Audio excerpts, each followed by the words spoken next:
이제 우리 하나님 말씀 같이 살펴보시겠습니다. 우리 다 자리에서 일어나셔서 사사기 16장 15절부터 22절까지 오늘은 우리 합심해서 15절부터 22절까지 찬찬히 내용을 머릿속으로 좀 숙지하시면서 우리 한 목소리로 합심해서 같이 읽도록 하겠습니다. 15절부터 같이 읽겠습니다.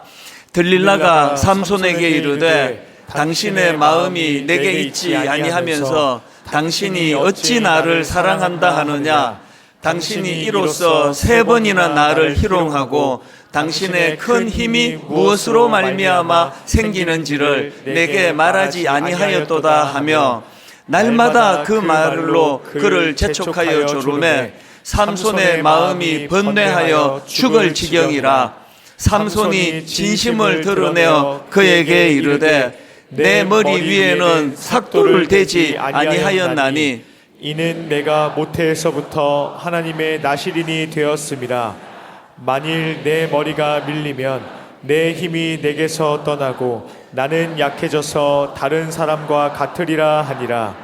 들릴라가 삼손이 진심을 다 알려주므로 사람을 보내어 블레셋 사람들의 방백들을 불러 이르되 삼손이 내게 진심을 일러 주었으니 이제 한 번만 올라오라 하니 블레셋 방백들이 손에 은을 가지고 그 여인에게서 올라오니라.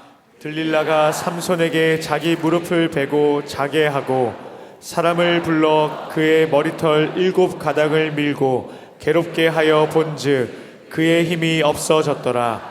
들릴라가 이르되 삼손이여 블레셋 사람이 당신에게 들이닥쳤느니라 하니 삼손이 잠을 깨며 이르기를 내가 전과 같이 나가서 몸을 떨치리라 하였으나 여호와께서 자기를 떠나신 줄을 깨닫지 못하였더라.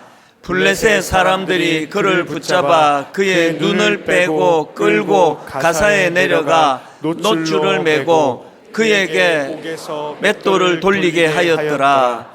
그의 머리털이 밀린 후에 다시 자라기 시작하니라. 아멘.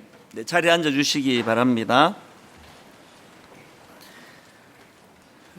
고전 문헌학자로 알려진 배철현 교수의 짧은 강의를 들을 수 있었는데요. 그 강의 한 대목에서 울림이 있는 깨달음 하나를 얻을 수가 있었습니다.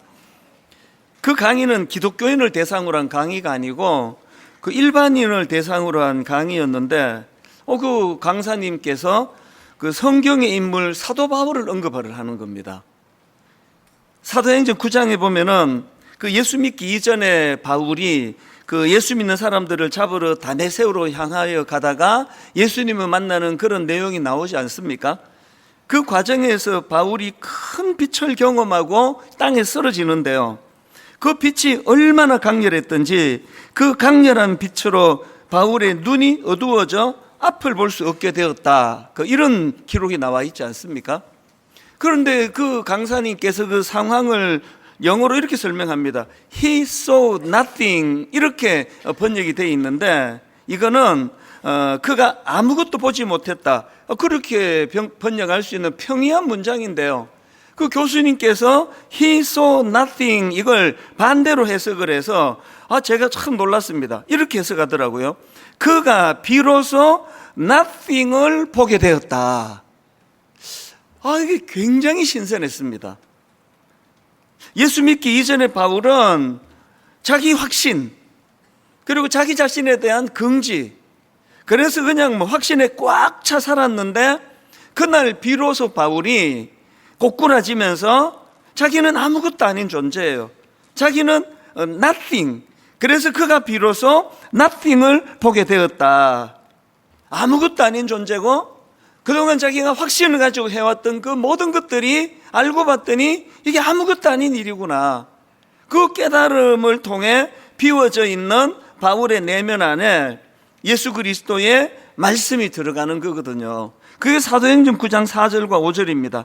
땅에 엎드러져 들음에 소리가 있어 이르시되 사울아 사울아 내가 어찌하여 나를 박해하느냐 하시거늘 대답하되 주여 누구시니까 이르시되 나는 내가 박해하는 예수라. 그리고는 그 다음 6절에서 너는 일어나 시내로 들어가라. 내가 행할 것을 내게 이를 자가 있느니라 하시니, 나중에 바울이 그 이때를 회상을 하면서 자기가 주님께 질문을 던졌다고. 주여, 무엇을 하오리까?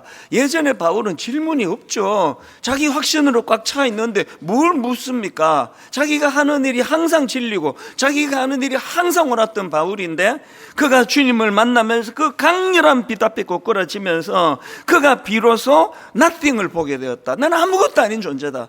내 판단은 항상 흐리고 내 판단은 하나님의 은혜 아니고는 언제나 잘못될 수 있다는 그 마음이 바울을 격동시키니까 질문하는 거죠. 바울이 예수님 만나고 제일 먼저 한 게 질문입니다. 주님, 무엇을 하오리까? 오늘 한국 교회를 보고, 분당 우리 교회를 보고, 수많은 크리스찬을 보고 저 자신을 보면서 언제부턴가 질문이 없어졌어요. 자기 확신만 있는 거죠.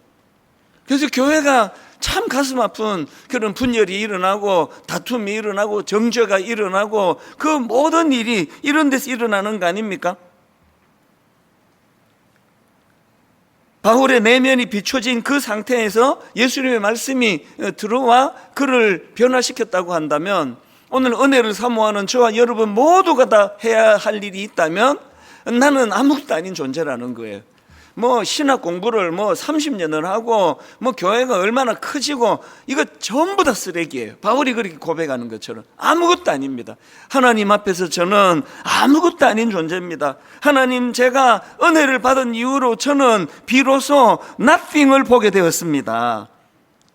그 바울이 경험했던 그 다메섹 도상에서의 경험이 얼마나 강렬했던지, 바울은요 자기 삶을 그 다메섹 도상에서의 경험 이전과 이후로 나누어서 그렇게 설명하는 것들을 종종 볼 수가 있습니다. 빌립보 3장도 마찬가지예요. 그가 다메섹 도상에서 이런 놀라운 은혜를 경험하기 이전의 자기 상태를 이렇게 설명합니다. 3절부터 6절입니다. 나는 8일 만에 할례를 받고 이스라엘 족속이요 베냐민 지파요 히브리인 중에 히브리인이요 율법으로는 바리새인이요 열심으로는 교회를 박해하고 율법의 의로는 흠이 없는지라. 얼마나 자기 자신에 대한 긍지와 자부심이 대단한지 이게 텀이 없습니다. 이 손톱 하나도 들어갈 데가 없습니다. 그렇게 자부심으로 꽉 차 있던 그런 모습이 다메섹 도상에서 주님을 만나기 이전에 바울의 모습이라면, 그러나 이제 주님을 만나고 난 이후에 자기는 아무것도 아닌 존재. 그래서 이렇게 고백합니다. 그 다음 나오는 7절과 8절, 변화된 바울을 보십시오. 그러나 무엇이든지 내게 유익하던 것을 내가 그리스도를 위하여 다 해로 여길 뿐더러 또한 모든 것을 해로 여김은 내 주 그리스도 예수를 아는 지식이 가장 고상하기 때문이라 내가 그를 위하여 모든 것을 잃어버리고 배설물로 여김. 이게 바로 나는 비로소 nothing을 보게 되었다, 그 표현 아닙니까? 엄청난 걸로 자기를 생각하고 자기 존재를 생각하고 자기가 가진 것들이 대단한 걸로 생각했던 바울이었는데, 배설물 이게 막 엄청나게 좋은 줄 알고 모았더니 이게 배설물이에요. 빨리 내다 버려야 되는 거거든요. 한국 교회가 살 길은요, 이 은혜를 경험하는 사람이 많아지는 수밖에 없습니다. 교회 아무리 다녀도 소용없습니다. 교회를 다닐수록 자아가 강해지고 교회를 다닐수록 자기 확신이 강해지고 단 한 번도 주님 앞에 고꾸라진 적이 없는 그런 분들로 꽉 찬 교회라면 온 세상에 소원밖에는 더 줄 수가 없는 거거든요. 항상 이제 나는 아무것도 아닙니다. 주님 앞에서 나는 아무것도 아닌 존재입니다. 나는 나 자신을 신뢰할 수가 없어 날마다 묻습니다. 주님, 무엇을 하오리까? 이런 은혜가 저와 여러분에게 일어나게 되기를 바랍니다. 그러기 위해서는 꼭 이런 사도 바울이 경험했던 이런 과정을 경험하셔야 되는데요. 제가 오늘 말씀을 이렇게 시작하는 이유가 있습니다. 오늘 본문에 나오는 삼손도 똑같은 이런 과정을 겪었기 때문이에요. 그러니까 사도 바울과 삼손의 공통점이 있다면 그 자기 확신에 꽉 차 있던 이 두 사람이 그가 은혜를 경험하고 비로소 nothing을 보게 되었다. 나는 아무것도 아닌 존재입니다. 이렇게 고백할 수 있었던 변화를 경험한 게 공통점이고요.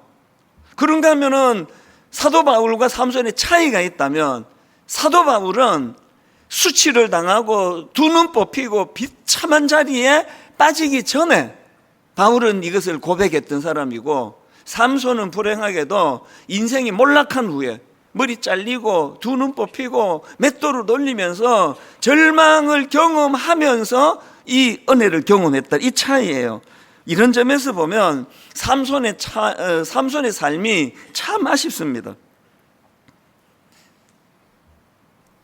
하나님께서는 삼손을 통해서 그 블레셋의 압제 아래 신음하는 이스라엘 백성들을 구원하시려는 놀라운 계획을 갖고 계셨고, 그리고 삼손을 통해서 그 역할을 잘 감당할 수 있도록 삼손에게 특별한 놀라운 힘, 괴력을 은사로 그에게 주셨는데요. 참 이 삼손은 아무것도 아닌 엉뚱한 곳에 여자 뒷공문이 쫓아다니고 아무것도 아닌데 인생을 허비하다가 그렇게 인생을 비참하게 절망의 자리로 몰락해버린 게 왜 삼손이거든요.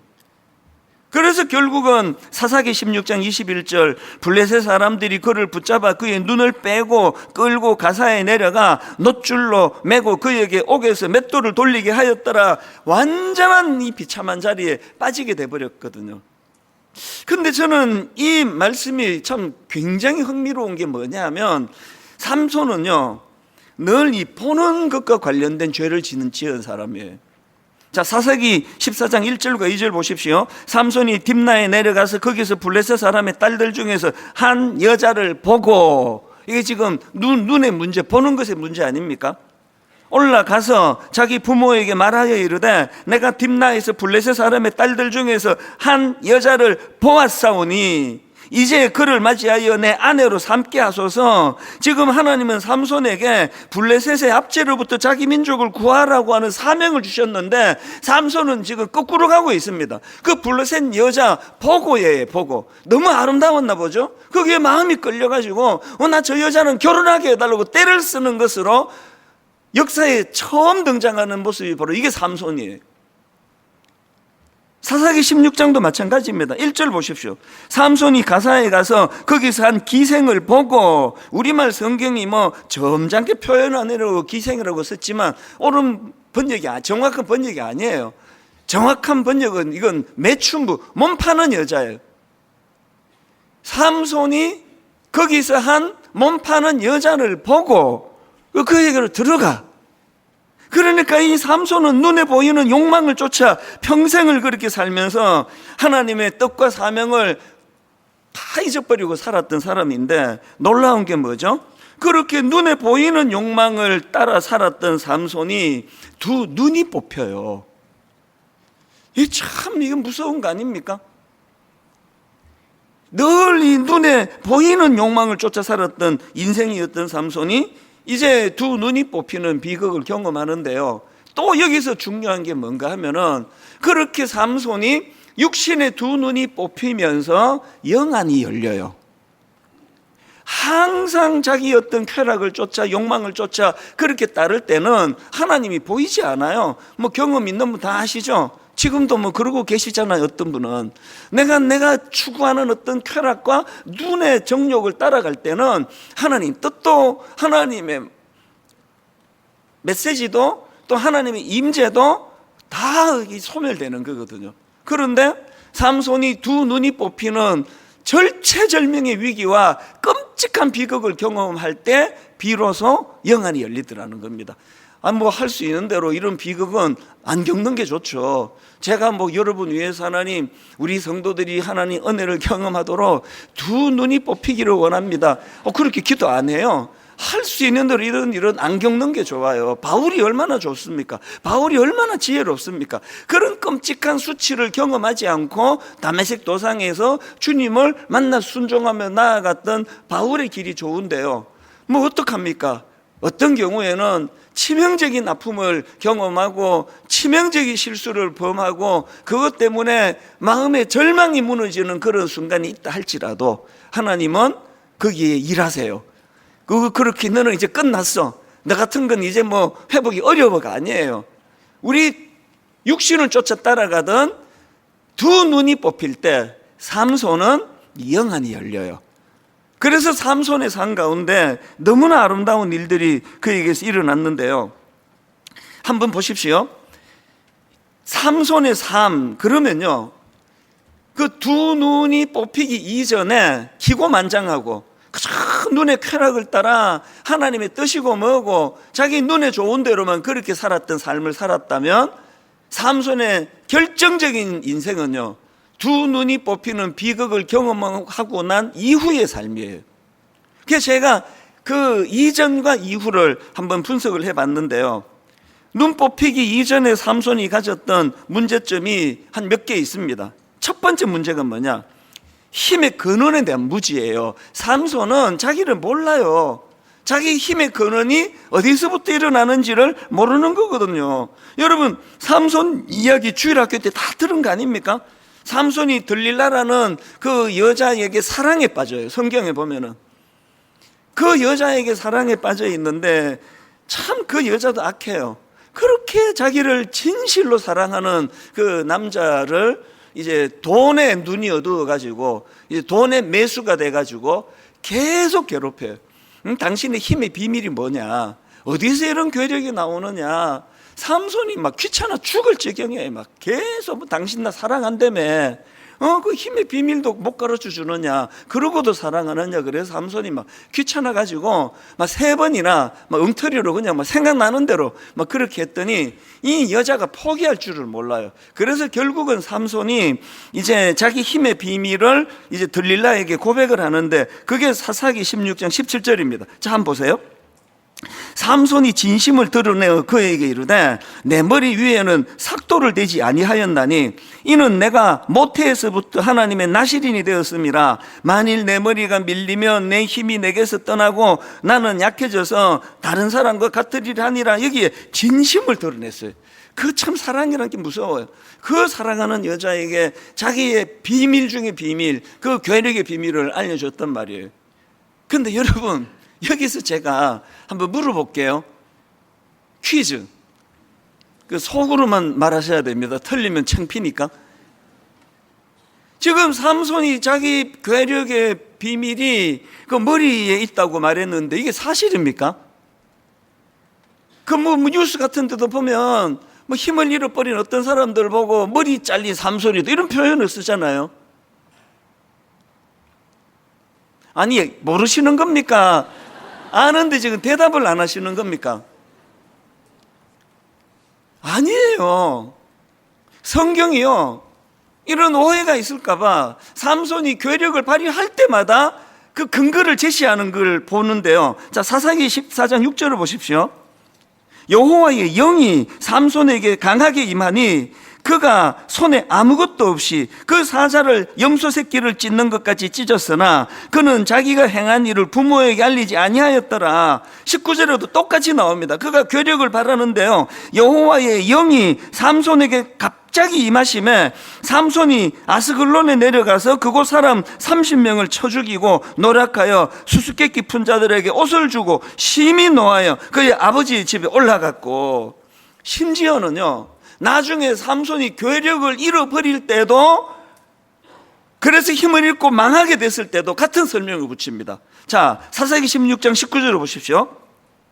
들릴라가 삼손에게 자기 무릎을 베고 자게 하고 사람을 불러 그의 머리털 7가닥을 밀고 괴롭게 하여 본즉 그의 힘이 없어졌더라. 들릴라가 이르되 삼손이여, 블레셋 사람이 당신에게 들이닥쳤느니라 하니 삼손이 잠을 깨며 이르기를 내가 전과 같이 나가서 몸을 떨치리라 하였으나 여호와께서 이미 자기를 떠나신 줄을 깨닫지 못하였더라.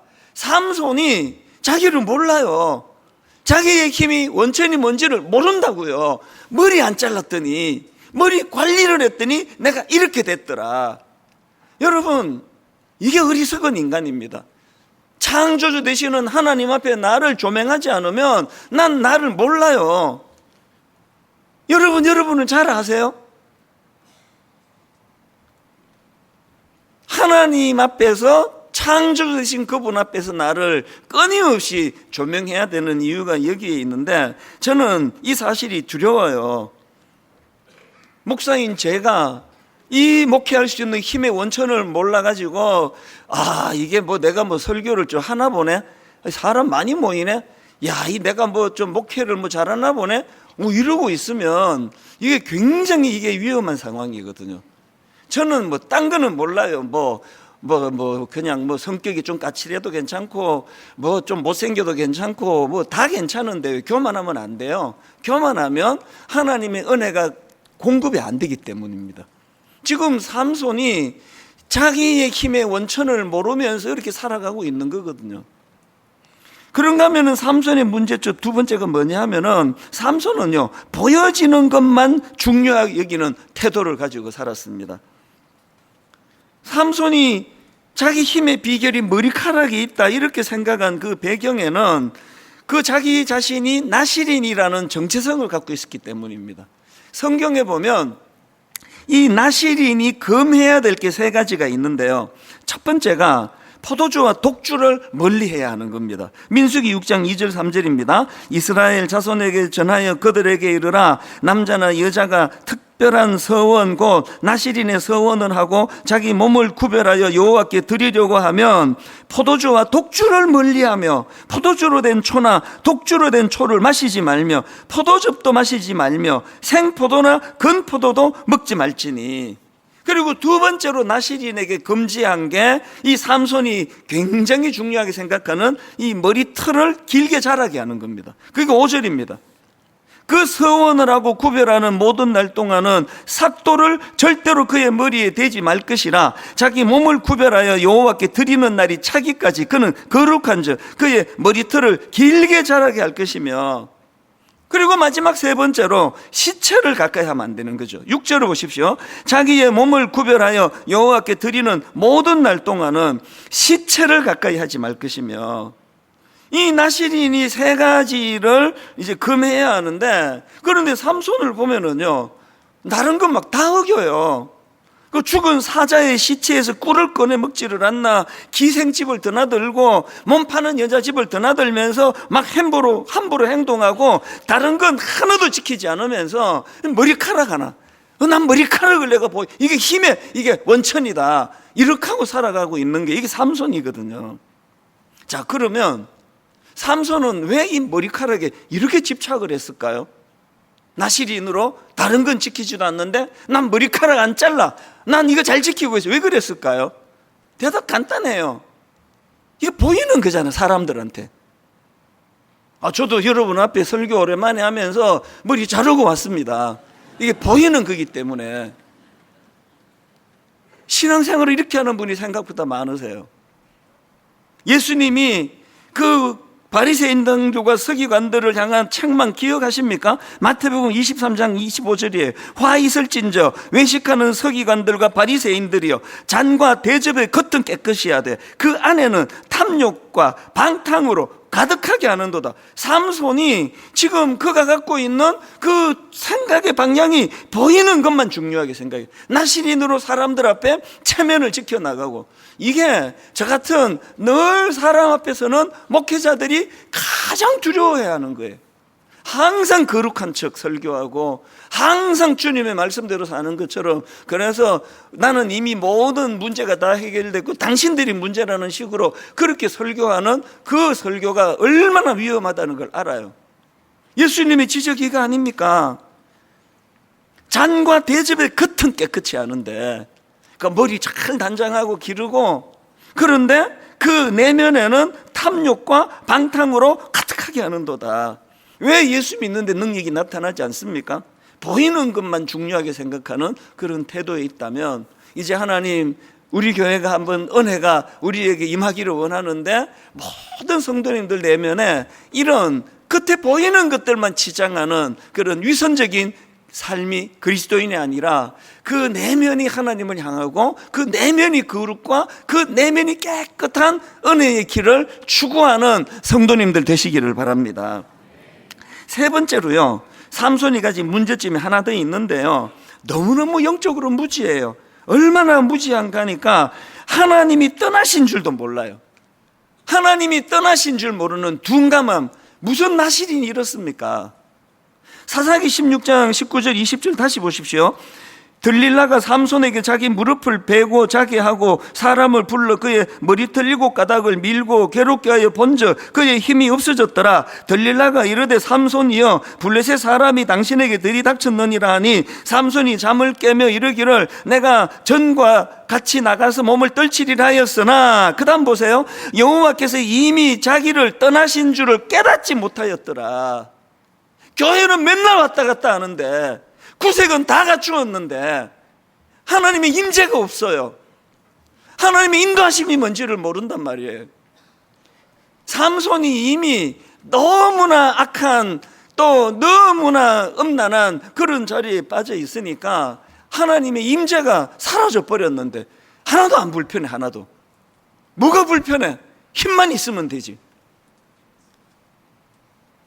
저는 이제 2학기 목회 방향에 대해서 오랫동안 준비하면서 요한계시록 2장과 3장에 나오는 그 7교회 중에서 주님의 경고의 말씀이 유난히 제 마음에 두려움으로 찾아오더라고요. 먼저 에베소 교회를 향한 경고의 말씀 보십시오. 계시록 2장 4절. 그러나 너를 책망할 것이 있나니 너의 처음 사랑을 버렸느니라. 우리의 치명적인 죄성이 뭐죠?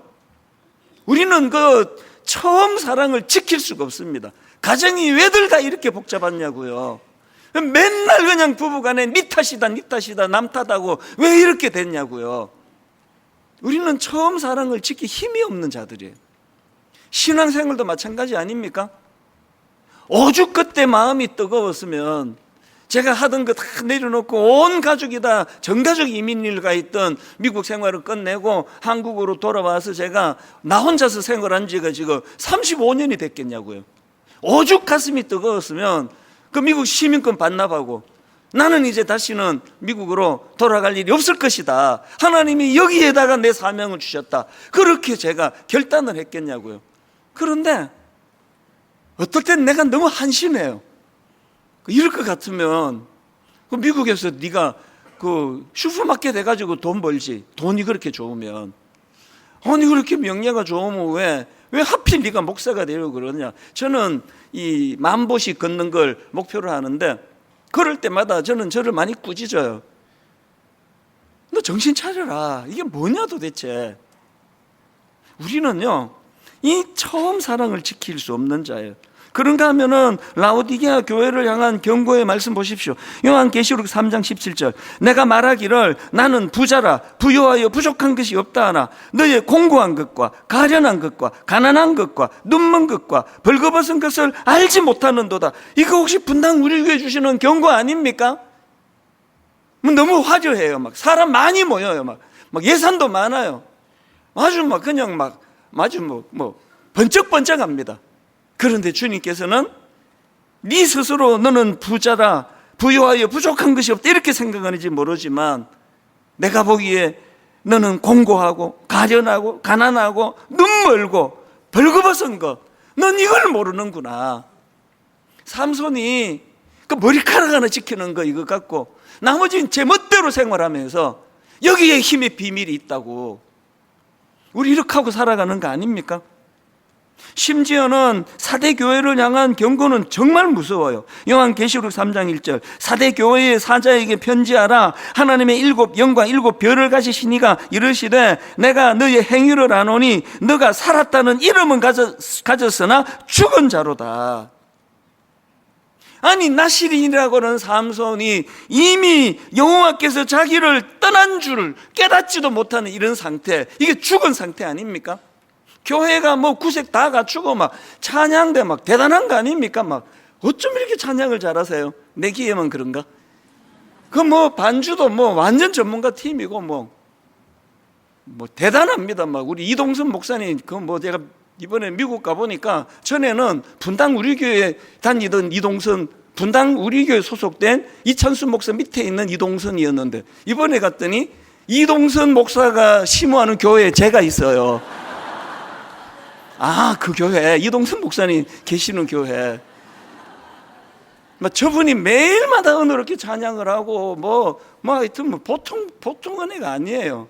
그런데 하나님은 야, 나는 부자라, 부유하여 부족한 것이 없다, 그렇게 네가 생각하지만 사실은 너는 공고하고 가련하고 가난하고 눈멀고 벌거벗은 상태인 걸 네가 알지 못하는구나.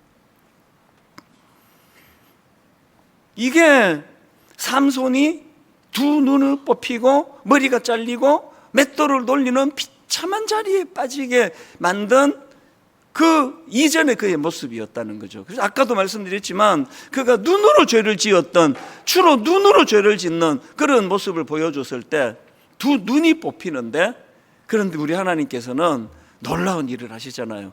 삼손이 육신의 눈이 뽑히는 그 절망적인 상황에 영안이 떠져요.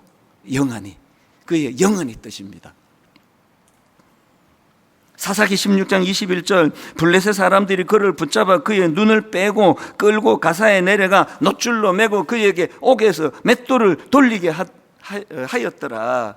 이런 비극적인 상황 속에서 그의 취약점인 이 보는 것의 문제로 두 눈이 뽑혔다 했을 때, 두 눈이 뽑히고 난 이후에 영안이 열리는 거예요. 하나님이 보이는 거예요. 그분의 사명이 보이는 거거든요. 그래서 삼손이 이런 비극을 경험한 이후에 달라진 게 이제 기도가 나와요. 기도가. 이제 하나님께 기도한다는 게 뭐죠? 의지한다는 거 아닙니까? 여러분 교회에서 대단하고 100번 그래도요, 여러분의 기도의 양이 여러분의 영적인 상태예요. 여러분의 기도가 그게 여러분이에요. 그게 삼손이 이제 기도합니다. 그 기도 내용도 달라졌습니다. 사사기 16장 28절입니다. 삼손이 여호와께 부르짖어 이르되 주 여호와여 구하옵나니 나를 생각하옵소서. 하나님이여 구하옵나니 이번만 나를 강하게 하사 나의 두 눈을 뺀 블레셋 사람에게 원수를 단번에 갚게 하옵소서. 여기 보니까요, 삼손이 드린 기도가 두 가지인데 먼저 우선순위를 보니까 나를 생각하옵소서예요.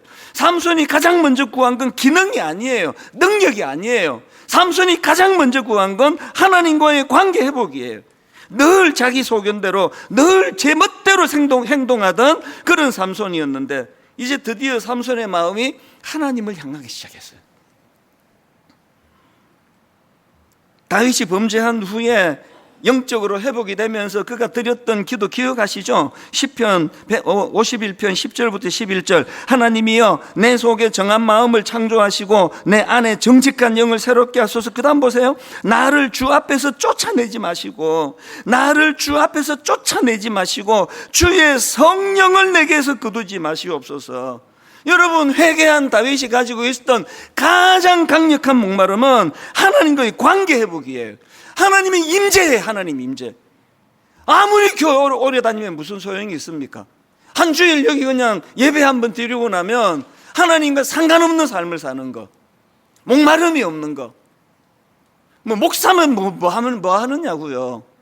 항상 하나님 임재에 목마른 겁니다.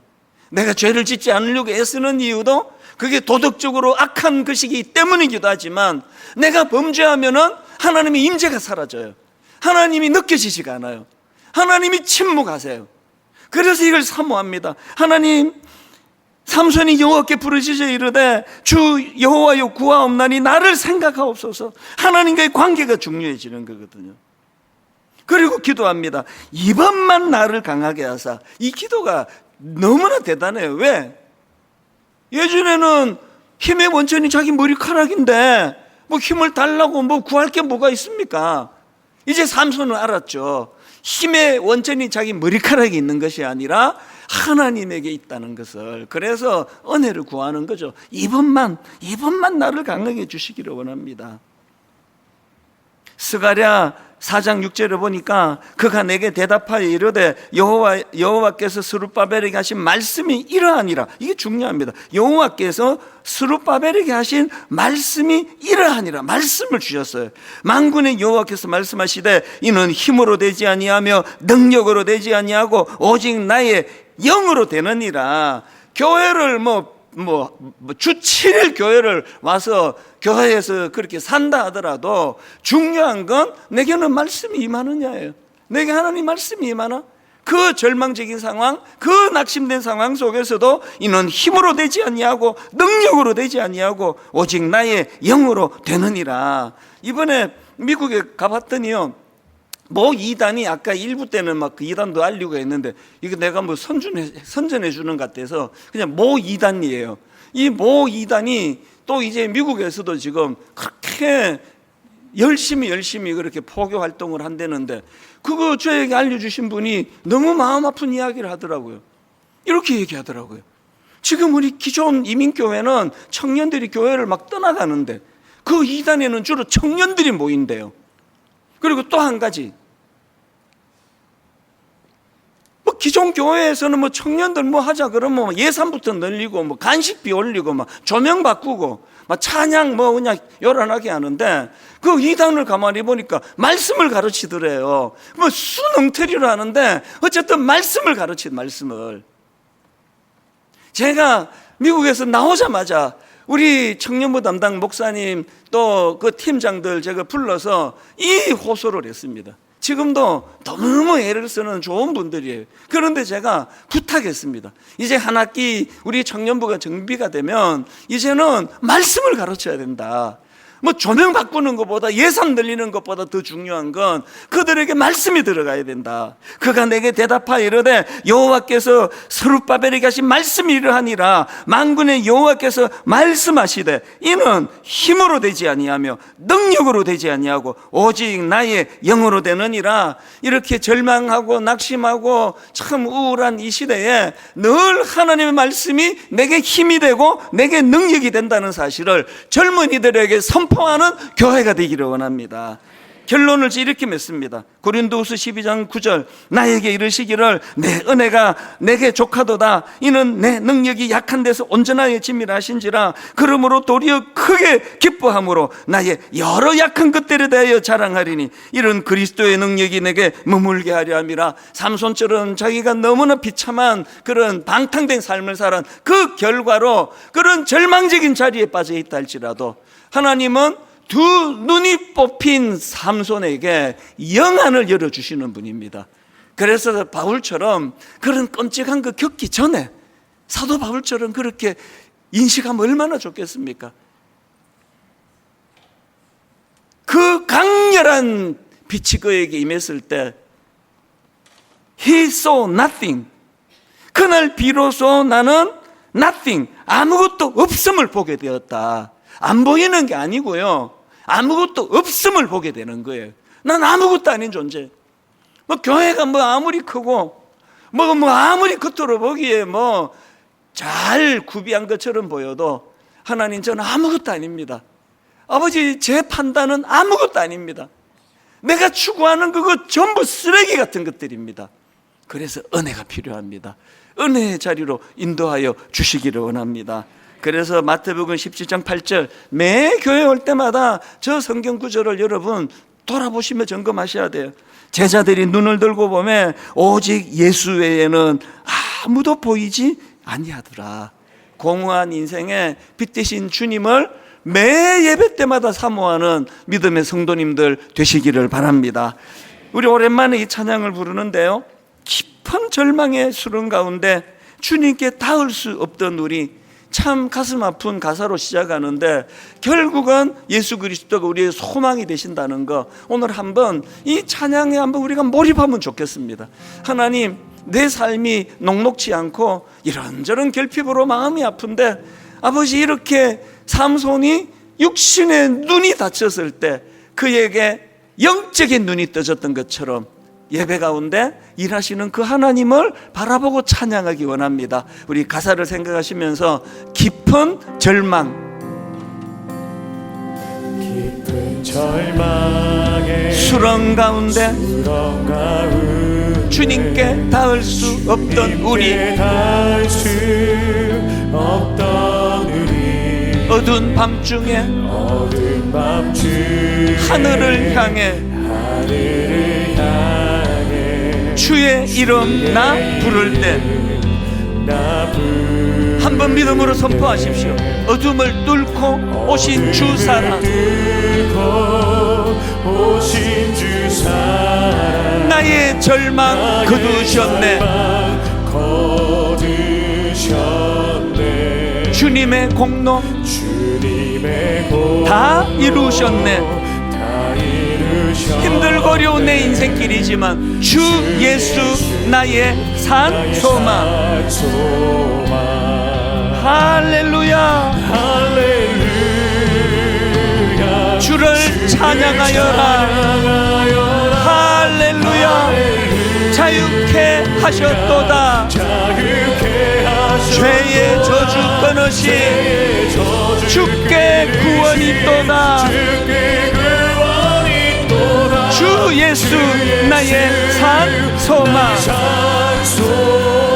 그 누가 주의 자비를 다 알까?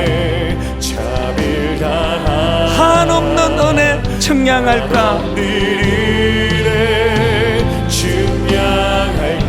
영광을 떠나 이 땅에 오신 여러분 십자가를 통하여 우리를 구원하시기 위하여 죄가 되신 구주 예수. 주의 십자가 내게 말하네. 어떤 죄책감에 시달리는 여러분이랄지라도 영원히 난 용납됐네. 아름다우신 왕, 나는 주의 것 감히 선포합니다. 그리스도 나의 산 소망. 할렐루야. 할렐루야. 주를 찬양하여. 할렐루야.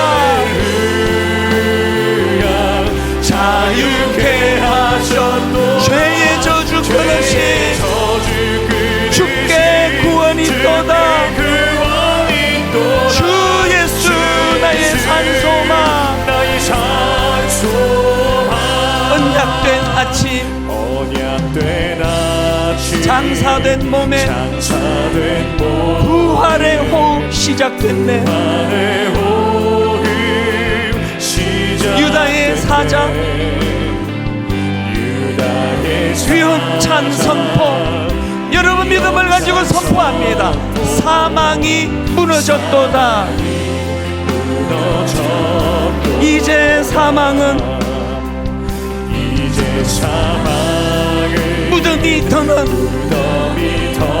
우리를 주장할 수 없네. 유다의 사자 위험찬 포효. 사망이 무너졌도다. 사망이 무너졌도다. 주 예수 승리하셨네. 할렐루야. 주를 찬양하여라. 주를 찬양하여라. 할렐루야. 자유케 하셨도다. 죄의 저주 끊으신 주께 구원이 있도다. 주 예수 나의 산소망. 우리 3절 다시 한번. 언약된 아침 장사된 몸에 부활의 호흡 시작됐네. 우리 다 자리에서 일어나 승리의 노래를 찬양하기 원합니다. 유다의 사자 위험찬 선포. 사망이 무너졌도다. 이제 사망은 무덤이 더는 우리를 주장할 수 없네. 유다의 사자 위험찬 포효. 사망이 무너졌도다. 사망이 무너졌도다. 주 예수 승리하셨네.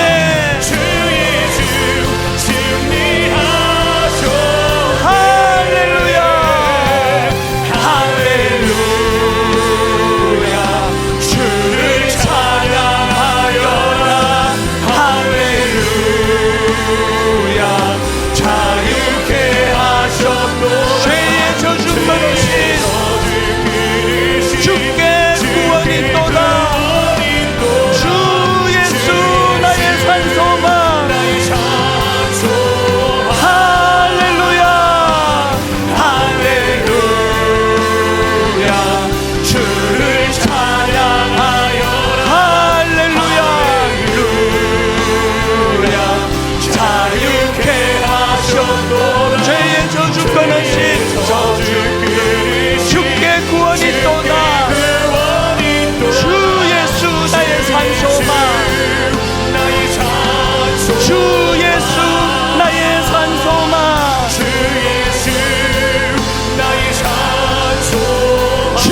예수 나의 산소만.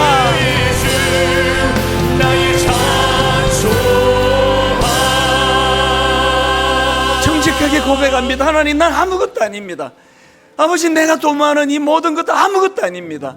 은혜를 구합니다. 하나님, 우리를 견인하여 주시고 삼손처럼 치명적인 고통 속에 빠져 있는 어떤 그런 형편이라 할지라도 그 두 눈이 뽑히고 난 삼손에게 영안을 열어 보여주시는 것처럼 회복과 치유의 은혜로 인도하실 줄 믿습니다. 우리 한번 합심하여 한 목소리로 하나님 주시는 꿈을, 희망을 가지고 믿음으로 선포하며 나아갑니다. 다 같이 기도하시겠습니다.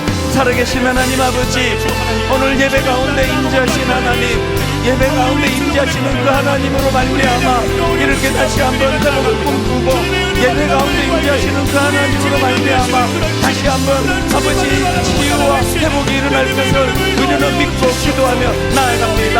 하나님 아버지, 사도 바울이 주님을 만나는 과정에서 그가 경험했던 놀라운 은혜를 우리도 경험하기 원합니다. 그가 빛 앞에 꼬꾸라지면서 그가 비로소 낫빛을 보게 되었다 고백했던 것처럼 하나님, 젊은 시절에 이 은혜를 경험할 수 있도록 우리 청년들을 인도하여 주시기를 원합니다. 힙소 낫띵, 그가 비로소 낫띵을 보게 되었다는 고백이 우리 장년층에게, 노년층에게 아버지 하나님 일어나도록 함께하여 주시옵소서. 살아계신 하나님 아버지, 우리는 아무것도 아닙니다. 우리는 그저 은혜가 필요한, 하나님의 은혜가 필요한 존재들일 뿐입니다. 살아계신 하나님, 하나님의 은혜와 자비하심을 우리에게 하나님 아버지 주어주시기를 원합니다. 우리를 긍휼히 여겨주시기를 원합니다. 하나님 아버지, 내 속에 정한 영을 창조하여 주시옵소서. 하나님 앞에 은혜를 구하며 믿음으로 나아가기를 원하오니 하나님 아버지, 그 은혜의 길로, 그 은혜의 자리로 인도하여 주시옵소서. 살아계신 하나님, 그가 내게 대답하여 이르되 여호와께서 스룹바벨에게 하신 말씀이 이러하니라. 만군의 여호와께서 말씀하시되 이는 힘으로 되지 아니하며 능력으로 되지 아니하고 오직 나의 영으로 되느니라. 제자들이 눈을 들고 보매 오직 예수 외에는 아무도 보이지 아니하더라. 나에게 이르시기를 내 은혜가 내게 족하도다. 이는 내 능력이 약한 데서 온전하여 짐이라 하신지라. 도리어 크게 기뻐함으로 나의 여러 약한 것들에 대하여 자랑하노니 이는 그리스도의 능력이 내게 머물게 하려 함이라. 하나님, 오늘 한 가지 주님 앞에 고백하며 이 자리를 떠나기 원합니다. 난 아무것도 아닙니다. 우리는 아무것도 아닙니다. 우리가 하는 그 어떤 것들도 하나님 앞에 그 아무것도 아닙니다. 오늘 우리는 우리 자신을 처절하게 인식하면서, 그래서 하나님, 나의 약한 것을 주님께 고백할 수 있는 것은 내 약함이 주님 앞에서 강함이 되는 줄로 믿기 때문입니다. 힘으로도 되지 아니하고 능력으로도 되지 아니하지만 오직 여호와 하나님의 성령의 역사하심으로 이번 2학기에 이곳저곳에서 부흥의 역사가 일어나게 하여 주시옵소서. 우리 청년부를 살려 주시옵소서. 우리 주일학교를 살려 주시옵소서. 우리 하나님 브라보 시니어와 행복한 모임, 우리 어른들의 모임 가운데 성령이 주시는 꿈과 희망으로 어른들 가슴이 벅차오르는 2학기가 되게 하여 주시옵소서. 다락방마다 하나님, 그저 인간의 낙심하고 우울한 이야기만 난무한 것이 아니라 그럼에도 불구하고 영안은 열고 하나님의 일하심을 너무나 기쁘게 간증하고 하나님의 일하심을 위하여 기도하는 아름다운 다락방 모임 되게 하여 주시고, 우리 성도는 이번 한 주간 살아가는 과정 가운데 오늘 드린 이 예배의 능력으로, 오늘 드린 이 예배의 역동으로 한 주를 거뜬히 살아내는 힘을 공급받는 예배 되도록 인도하여 주시옵소서.